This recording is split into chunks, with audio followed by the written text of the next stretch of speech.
Producer and actor of this film Shivaji గారిని మాట్లాడవలసిందిగా request చేస్తున్నాం. అందరికీ నమస్కారం. మీడియా మిత్రులకు, పాత్రికేయ సోదరులకు, ఎలక్ట్రానిక్ మీడియా మిత్రులకు అందరికి కూడా పేరు పేరున స్వాగతం. సాంప్రదాయని సుప్పిని శుద్ధపూసని మార్చి 6వ తేదీన ప్రపంచవ్యాప్తంగా రిలీజ్ అవుతోంది. ఈ సినిమాని బన్నీవాస్ గారు అలాగే వంశీ నందిపాటి గారు వాళ్ళ ఆధ్వర్యంలో ఇది ముందుకెళ్తూ ఉంది ఈ సినిమా. సో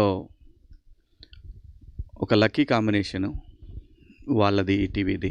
సో అదే ప్రాసెస్లో వెళ్తూ ఉంది. ఈ సినిమాకి అన్నీ కూడా నేచర్ ఏమనుకుందో అదే జరుగుతూ వెళ్తూ ఉంది.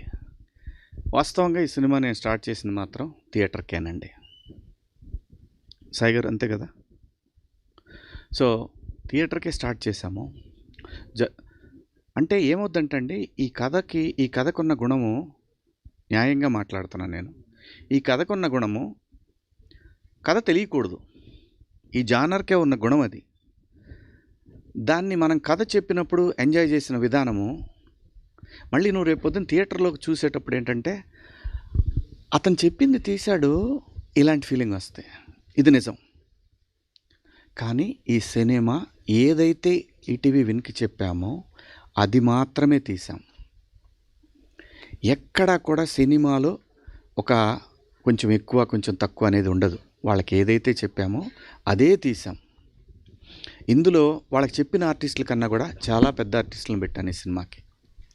ఎందుకంటే సినిమా అనేది థియేటర్ ఎక్స్పీరియన్సు 1,00,000 ఓటీటీలు వచ్చినా పని అవ్వదు. అది సినిమా అనేది కేవలం మన ఎంటర్టైన్మెంట్ అంటే only cinema in theatres only.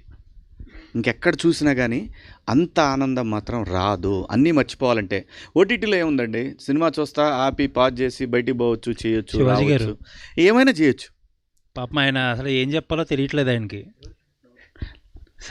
అదేం లేదు, చెప్తామండి, అన్నీ చెప్తాను, క్లియర్గా అన్నీ చెప్తాను నేను. సో ఏమైంది, ఈ కంటెంటు వాళ్ళు ఓటీటీకి ఎందుకు అడిగారనేది నేను దాన్ని కూడా క్లారిఫై చేస్తున్నా. వాళ్ళు చెప్పారు ఆల్రెడీ. ఇంత మంచి కంటెంటు ఒరిజినల్లో ఇంతకుముందు అంటే ఒక 1.5 year నుంచి వాళ్ళు డైరెక్ట్గా ఒరిజినల్స్గా రిలీజ్ చేయలేదు. సినిమా వేసిన థియేటర్ వేస్తున్నారు, దాంట్లో వేస్తున్నారు. ఫ్రెష్ కంటెంట్ వాళ్ళకి కావాలి అనే ఉద్దేశంతో వాళ్ళందరూ టీం అంతా కలిపి నిర్ణయం తీసుకున్నారు. ఒకసారి ఈటీవీ వాళ్ళు నాకు ఏది చెప్పినా ఐఎమ్ ఓకే, లోపల ఏమున్నా సరే ఓకే. ఎథికల్గా నేను అలాగే ఉంటాను. ఈటీవీ కంపెనీ అంటే నేను అలాగే ఉంటాను. 100 కోట్లు పెట్టిన సినిమా అయినా సరే ఓటీటీ అంటే ఓకే సార్ అలాగే అంటాను. సో కాబట్టి దీంట్లో ఎటువంటి ఇది లేదు. ఖచ్చితంగా ఈ సినిమానే కదండి, నేను చిన్నప్పుడు అన్ని సినిమాలు చూసా. భానుచంద్ర గారి, సుమన్ గారి, ఇంకా ఎవరు అసలు ఏ సినిమా వస్తే ఆ సినిమా చూసేవాళ్ళం, జస్ట్ ఎంటర్టైన్మెంట్. సో కాబట్టి ఓటీటీ థియేటరు అనేది లేదు. థియేటర్ ఎక్స్పీరియన్స్ వేరు. ఆ ఎక్స్పీరియన్స్ని ఈ సినిమా మీకు 100% ఇస్తుంది. సినిమా ఇది థియేటర్లో వర్కౌట్ అవ్వదు, దీన్ని ఓటీటీ, ఆ ఉద్దేశం అస్సలు లేదండి, ఎవ్వరికి కూడా లేదు. ఉంటే వంశీ గారు, బన్నీవాస్ గారు, ఆయన బన్నీ అంటే అలవాటు అయిపోయింది మాకు. సో ఎందుకు రిస్క్ చేస్తారండి, ఎవరైనా చేయలేరు. వంశీ గారు, బన్నీ గారు, వాసు గారు సినిమా చూసి నా చెయ్యి అలా పట్టుకొని పక్క తీసుకెళ్ళారు. చాలా మంచి సినిమా తీసామన్నా, చాలా క్వాలిటీ ఫిల్మ్ తీసామన్నా అన్నారు. లేకపోతే సినిమా చూశారు బాగుంది అని నేను వెళ్ళిపోతారు కదా. వంశీ గారికి అంతకుముందు చూపించినప్పుడు ఏంటి, జస్ట్ ఊరికే రష్ చూపించాం. కాపీ వచ్చి నాకు చూద్దామన్నారు. కాపీ వచ్చినా చూసారు. ఇప్పుడు ఎలా ఉందండి వంశీ గారు అన్న, బాగుందండి అంతే.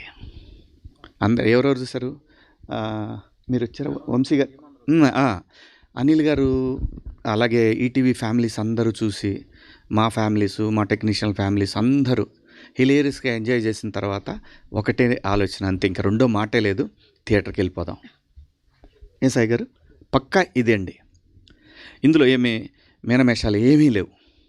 అసలు ఒకటండి, బాలేకపోతే నేనే ఒప్పుకోను. ఏంది, మన బిడ్డ అయితే మాత్రం బాలేకపోతే ఎలా, దాన్ని ఆ లెక్కలో ఎలా చూస్తాం, చూడలేం. సో ఇంత మంచి సినిమానే థియేటర్కి తీసుకొస్తూ ఉంది. చాలా, నేను ఎక్కడా కూడా ఇంత కూడా లోపల గుండెల్లో ఎంత బాధ ఉన్నా కూడా నేను ఎక్కడా కూడా ఏమో సినిమా నిర్ణయమేనేమో ఓటీటీకి వెళ్ళటం, ఓకే అలాగే వెళ్దాం అనుకో. మళ్ళీ అది ఎలా వచ్చి మళ్ళీ థియేటర్కే వచ్చింది సినిమా. సో సినిమాకి ఎప్పుడు ఏం కావాలో అదే జరుగుద్ది తప్ప మనం ఏం ఊహించుకున్నా జరగదు. సో అలా ఈ సినిమాకి జరిగిందండి. ఒక మంచి సినిమా, గ్యారంటీగా పక్కాగా ప్రతి ఒక్కళ్ళకి నచ్చే సినిమా ధైర్యంగా ఇది నేను తీసిన సినిమా అని చెప్పుకోవడానికి ఏ మాత్రం చిన్న ఆలోచన కూడా మీరు కూడా మీ మన్ననలు అయితే గ్యారంటీగా పొందుతాను. మంచి సినిమా తీసామనే మాట అయితే వస్తూ ఉంది. సో ఈ క్రెడిట్ అంతా కూడా పూర్తిగా టోటల్ టీం వర్క్ అండి. ఇది డైరెక్టర్ కావచ్చు, కెమెరామెన్ కావచ్చు, ఎడిటర్ కావచ్చు, అసిస్టెంట్ డైరెక్టర్లు, కెమెరా డిపార్ట్మెంటు, ప్రతి ఒక్కళ్ళు కూడా అండి. ప్రతి ఒక్కళ్ళు నాకు ఫ్రీడమ్ ఇచ్చినటువంటి ఈటీవీ కావచ్చు, అందరూ ప్రతి ఒక్కళ్ళకి ఈ క్రెడిట్ వెళ్తూ ఉంది. ఆర్టిస్టులుగా లయ నిజంగా ఆమెకి మేము ఇచ్చిన డేట్లు చాలా తక్కువ. 20 days అయినా ఇచ్చాం. ఆవిడ ఎన్ని రోజులు చేసిందో ఆవిడకి ఒక రోజు లేకపోయినా కానీ వచ్చి లొకేషన్లోనే కూర్చునేవాళ్ళు. సో షూటింగ్కి కరెక్ట్గా 6:30కి 7కి షార్ట్ తీయాలంటే లయ ఇలా 6:30కి షార్ట్ తీస్తున్నాం మనం అంటే 4:30కి వచ్చిన రోజులు చాలా రోజులు ఉన్నాయండి. సో అంత ప్రేమించి చేసాం ఈ సినిమాని. అందరూ అలాగే చేస్తారు, అందరిలాగానే మేము చేసాం.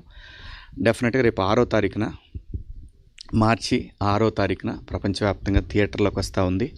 మీ అందరూ దీన్ని ఖచ్చితంగా ఆదరిస్తారని, అలాగే నా తోటి నటినట్లు అందరూ కూడా ప్రతి ఒక్కళ్ళు, ఆలీ అన్న అయితేనేమి, ప్రిన్స్ అయితేనేమి, ఇమ్మాన్యుల్ అయితేనేమి, అలాగే విలన్ శరత్ గారు అయితేనేమి, బెంగళూరు కన్నడ ఆర్టిస్ట్ ఆయన అయితేనేమి, అందరూ ప్రతి ఒక్క ఆర్టిస్టు కూడా డేట్లతో సంబంధం లేకుండా అడిగిన ప్రతిసారి వచ్చారు. అలాగే ఈరోజు రోజా ఉన్నా కూడా ఆలీ అన్నకి ఫోన్ చేసి అన్న మీరు వస్తే బాగుంటుందన్న అంటే ఆయన వచ్చేసారు. అది కూడా నాకు అనిపించింది లోపల, ఆయన ఉపవాసంలో ఉన్నారు ఏమో, అల్లా బ్లెస్సింగ్స్ ఉంటే వస్తాడు అనుకున్నాను. వచ్చేసాడు అలీ అన్న కూడా. సో ఇంతమంది బ్లెస్సింగ్స్ ఉన్నాయండి ఈ సినిమా. దీనికి 1.5 year కష్టం.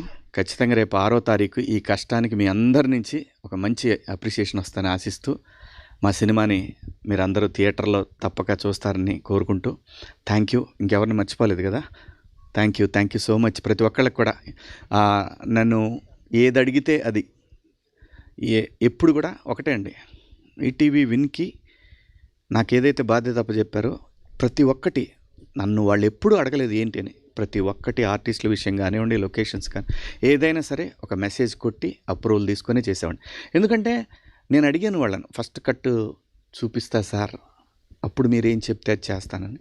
అది నాకు గౌరవం ఇచ్చినట్టు అయింది, ప్లస్ నాకు అకౌంటబిలిటీ పెరిగింది. అట్ ది సేమ్ టైం ఆ అకౌంటబిలిటీని ఫుల్ఫిల్ చేశాననే నమ్మకం వీళ్ళందరూ చూసి బాగుంది అనేసరికి నేను మెసేజ్ పెట్టాను సాయి గారికి. సాయి గారు, సినిమా అందరికీ నచ్చింది, మీకేం మాట ఇచ్చానో నేను అది చేశాను, నా బాధ్యత ఇంకా నెక్స్ట్ ప్రజల చేతుల్లో ఉంది. ఖచ్చితంగా ఇంతమందికి నచ్చిన సినిమా ప్రజలకు కూడా నచ్చుద్దని ఆశిస్తూ, మా సినిమాని జనంలోకి తీసుకెళ్ళటానికి కారణమైన అనిల్ రావిపూడి గారికి పరోక్షంగా కారణం ఆయనేను, ప్రత్యక్షంగా కూడా ఆయనే కారణం. So thank you Anil, thank you so much. పాత్రికేయ సోదరులందరికీ కూడా థ్యాంక్ యూ సో మచ్ అండి. థ్యాంక్ యూ శివాజీ గారు. అండ్ Q&Aని మొదలు పెడదామండి. శివాజీ గారు, అలీ గారు, లయ గారు అండ్ సుధీర్ గారిని స్టేజ్ మీద ఉండాల్సింది, అలాగే సాయి కృష్ణ గారిని కూడా స్టేజ్ మీద ఉండవలసిందిగా రిక్వెస్ట్ చేస్తున్నాం. వంశీ గారు మీరు ఉండాలి. వంశీ గారు మిమ్మల్ని పంపించి